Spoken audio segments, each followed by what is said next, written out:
Bring us up to Iggy Stooge time. WKNR FM. Here we go. And good afternoon. Yeah. How are you? Is this on? Yeah, that's on. Cool. Okay. Let's get our little question and answer. The brand new circus is out, and it says in circus, a picture of sex symbols in the age of unisex. Jim Morrison and great panderers of chauvinism, Alvin Lee and Mick Jagger, Jimi Hendrix, Roger Daltrey, and it says Iggy Stooge of the Stooges is a blatantly bisexual rocker from Detroit who likes to make contact with his audience, often getting violently rebuffed in the process, especially by some of the rougher boys. But Iggy doesn't mind. It's all part of his scene, like when he tears his flesh open on stage with a drumstick and bleeds real blood, turning his set into a sadomasochistic theater of the absurd. If Iggy is the wave of the future is going to be very far out. I think this was written for all those circus buyers out in Queens Park in New York and other places. What do you feel about that, Jim? You know, it's a bunch of jive. It's funny, it's all, you know, it's just funny, that's all. Do you know Ed McCormick, the dude that wrote this? You never talked to Ed McCormick? No. How long has it been since you have sadomasochistic to yourself on stage? It's just what you make of it, you know. Okay. I've never been violently rebuffed either. You've never been violently rebuffed? No. Well, and lots of other stories. One of them from the IG Unbound, some of the real truth about Iggy Stooge. Ooh. Yeah. We'll get into that. And then Iggy Stooge. I think I read this one, Jazz and Pop. Let's see here. Stooges by the East Village Other. Let's see. Weird groups, reality or fantasy. The Alice Cooper and Iggy Stooge dare you to believe they're perhaps too real, it says. Okay. Anyway. Jim, what about you got a new album coming out called Funhouse, right? Yeah. Okay. What about Funhouse? What kind of direction is on this album? Oh, straight ahead, you know. Just, it's cruiser, you know. Cruiser music? Cruiser, yeah. It's, Okay. you know, we just got to tear up in the studio and play around a lot, and we did it all at once, vocals at once, and leads at once, and everything. Mm-hmm. And we just sort of tore up. And on this album, what sort of theme were you using on this album, Meg? With the plot. What's the plot? Yeah. Well, the plot is just, you know, the Stooges went out to Hollywood and just, you know, we hung around and played a lot and, you know, put out, you know, like, some real, you know, sort of taut music, real, you know, dynamic, you know, it sounds real thin and it's sort of, you know, like... Am I getting the old Pespacé ruse? Is that what I'm getting here? Nah, what are you talking about? You asked me that last time, man. If I was getting the Pespacé ruse? Yeah. And I'm asking again. No, you get no ruse, man. Okay. It's just, you know, just real, I don't know, just whatever you make of it, really. Well, that's what I'm trying to find out. You know, what do you make of it? Let's hold it up to the last album. Let's hold it up to the relative boredom that I received from the last album. Maybe you were sort of bored. The theme of that album seems to be boredom with what was going on around you. Are you still bored? Yeah, sometimes, you know. No, I don't know. You know.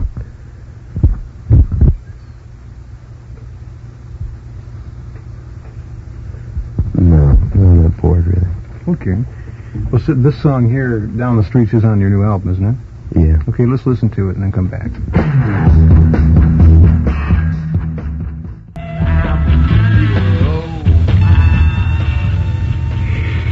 Okay. Now maybe we can uncover some of the real truth about Iggy Stooge and his recording session. There seems to be a firmer grasp of what you want to get into on this. It seems to be more defined here. Yeah. Things that make me crazier listening to it. There's a guy named Richard Robinson that you know. Yeah, I know him. In New York. And Richard told me that being back in NEW, about the only groups he likes to play, he must play every night, are the Stooges and the Rolling Stones, because they personify the feeling of rock and roll. Anything else can be played in the middle of all this. You know, where do you think, Jim, he would come up with a statement like that? What kind of feeling, you know, are you putting out on your music? I mean, do you realize what you're doing to people who are really into rock and roll, what they feel about your music?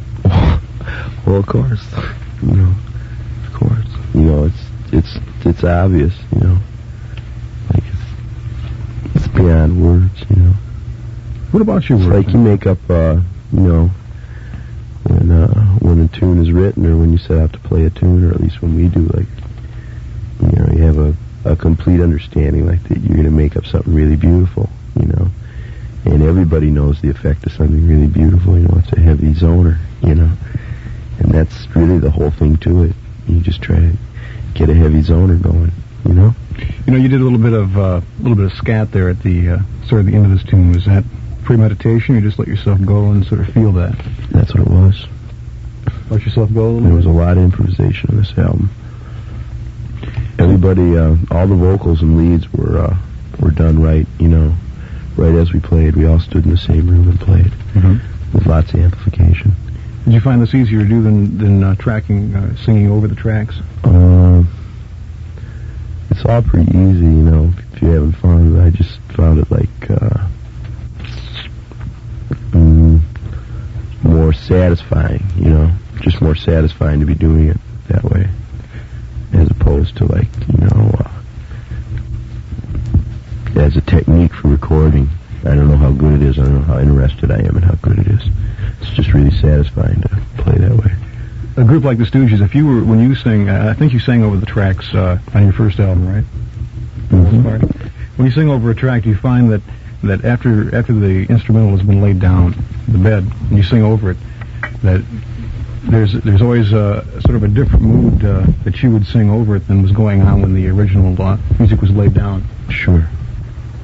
Do you find that you get caught up more in the excitement of being in a group? No.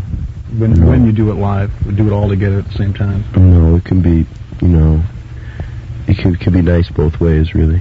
It's just that when you do it live, you know, you have a chance to do a lot to what the other musicians are playing, too, that you don't have, you know, when you overdub. So it's not so much for yourself, you know, like, you can really get off sitting in a room, you know, singing just to music in your ears. But the other musicians don't have such a chance to get off. You know, this single is much cleaner than your album. Intentionally, or you think it's just progress?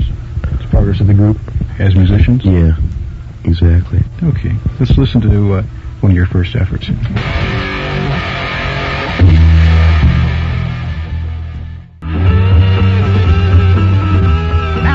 Once-in-a-lifetime offer.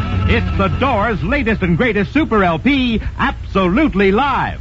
And that's not all. Absolutely Live by the Doors is a double album. 2 in 1. Double Doors, double dynamite. It's out of sight. Shut up!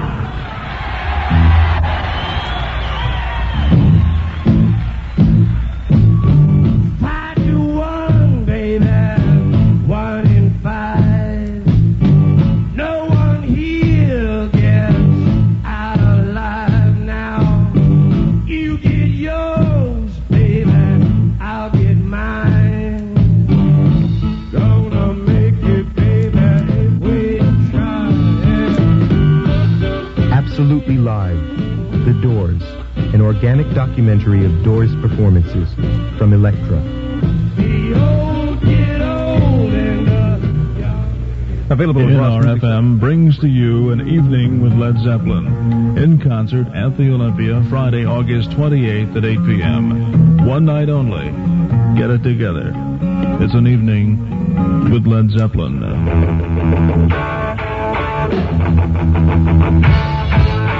The tickets are ready. They're now available at the Olympia box office and all J.L. Hudson Company outlets. Advance mail orders also accepted. Tickets are $4.50, $5.50, and $6.50. Send certified checker money order and self-addressed stamped envelope to Olympia Box Office, Grand River, Detroit. An evening with Led Zeppelin.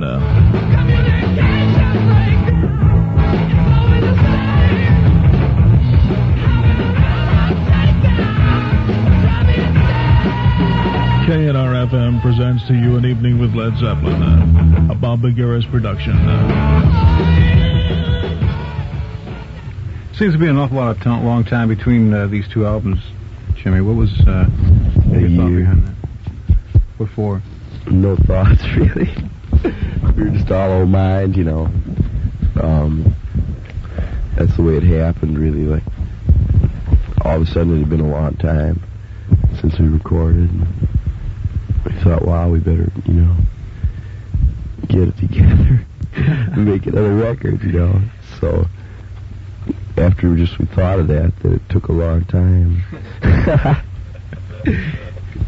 Thought you do because, well, yeah. It says here your music is crude in Circus. I don't find your music to be crude. No. Do you give these dudes these kind of words? Do you jive them into this? No, I've never met anybody who wrote for Circus Magazine, or most of the other magazines, actually. Okay.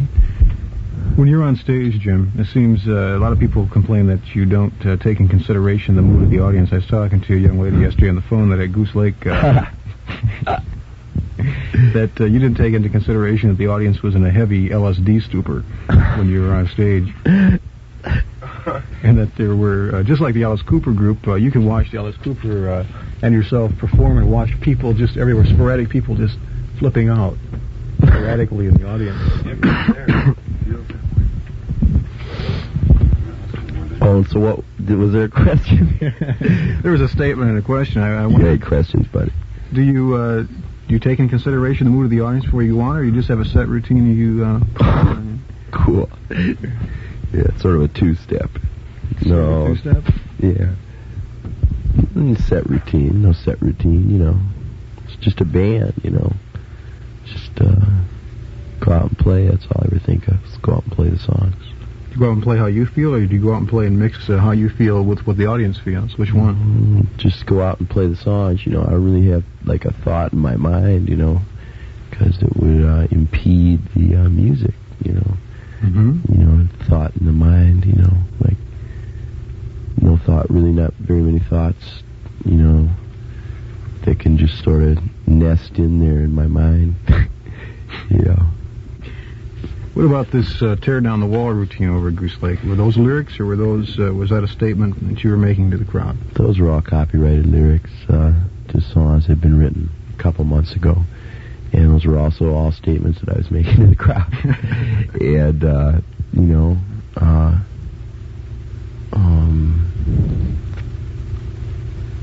well... I don't know, you know, how do you feel about playing festivals where you have a barrier between you and the audience? You like I hate it. I hate it. I hate the barrier between me and the audience. You know, the whole band hates it. Everybody hates it, you know. How about clubs? Do you like them better in festivals? Do you like the feeling better? No, it's no better. It's just something else, you know. A lot of festivals go on without any walls, you know. And I like the festival a lot, you know, and I had a lot of fun playing. I did hate having a wall there. Well, it seems that you're answering my question then in a different way than you did a few minutes ago about feeling from the crowd. Evidently, if you don't like to be separated from them, you do pick up some energies from them and some... well, of course, everything, you know, everything. Why would, you know, otherwise I wouldn't bother to play, like, on stage and things. You know? Well, what my question was, in that I was asking you whether you had a routine, or if you, you know, and I'm being very serious, not trying to put you down, I'm asking about if you had a routine, there's a set way you do your act on stage, no matter what's going on in front of you, or if you go out there and just wait to see what happens. Oh, yeah, you just always wait and see, you know, always the same as when you're, you know, but I mean, you're alive, and I think once anybody's alive, they've got a heavy routine right there, you know. I mean, the day you're born, you certainly got a routine together already. There's no question of that, but still, like, wait and see is like the way it all happens. Have you ever been afraid out there? Cool. No. You've never been afraid? No. Anytime. I've heard of, some people... Afraid of what? Afraid of some of the things that might happen to you. Because you are pretty bizarre, I mean, there's no doubt about that you, when you're out there amongst the maniacs, people that you have virtually gotten to flip out like you are flipping out, when you jump on people and run on top of their hands, and something is bound to happen someday. Well, I think, everything is going to happen to me sooner or later. and everything that happens to me is going to, you'll get yours too. It's going to all happen to you too. So what difference does it make? I think what's going to happen to me is not going to be in front of as many people as what's going to happen to you. Sure, it'll all happen sooner or later to everybody. It all goes around. It's just like mirrors or something, Mike Turner and I were speculating today about some of the things that are bound to happen to you. I want to be there when a couple of them go down. I think it'll be interesting. We got time. We haven't got time for this record. We'll have to wait till after we come out of the news. You can hang out for a while, I hope. Sure. Okay. Okay, when's Funhouse coming out? Let's cover that part. I think in the middle of August, near the end of August sometime. What kind of cover you got on it? Oh, we didn't have much to do with that. It's I've heard it's a fold out with just on the outside, I think, some sort of a collage of live pictures, and on the inside a picture of the group, like just picture of the group in the studio. Mm-hmm. One cover is very similar. One cover is very similar to the last one. It's very similar to the last one. One cover is very except it's A large gym that you can see through in the other picture. I see. How do you feel about not having artistic control over your package? We'll have it on the next one. On the next one. So I don't care anymore. Okay, we're going to hit into the news right now. We'll be back with Iggy Stooge. This is WKNR FM, Dearborn.